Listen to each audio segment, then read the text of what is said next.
So then I have a question. So then, when he felt like he could just come back or whatever that was with him, how did you handle that? Like, what was in that moment? How Hard what you when you feeling? were once in love with somebody. Yeah.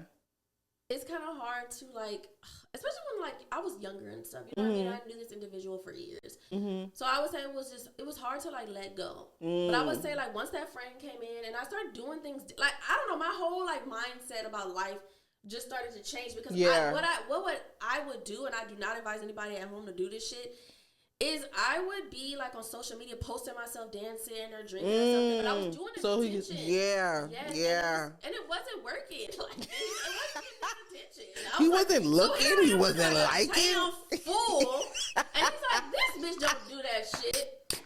And I even like I'm not ashamed to admit this shit because I'm super transparent when it comes to me being a fucking like me not loving myself. It's real. That's so real. I didn't know my worth. And that's why I tolerated so much bullshit. But like me seeing that and looking at that, I was like, damn, like that's not who I am. And he even knew that. That's why he kept doing it. But I kept doing it. But it wasn't until like I was like, you know what? Fuck him. I started getting over him and getting over the situation or whatever it is.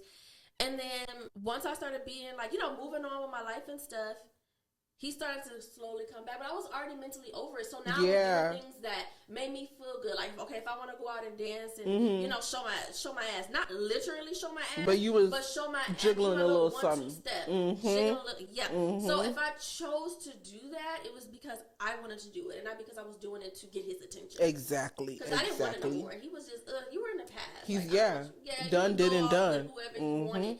Whoever you left me for. Okay, period. But you see, and that's another thing. It's kind of like when you start to do things and they always say that when you start to walk in your purpose and like you're doing stuff for yourself and feeling good about yourself, that's when they want to come back. But you don't want them anymore because you've grown from that. Exactly. You know what's crazy though? There's so many times, you know, that's why we didn't love ourselves before. But there was times where, you know, I let him come back or I go back to him. And, you know, I think about it. I'm like, damn, I really didn't love myself. Like, I really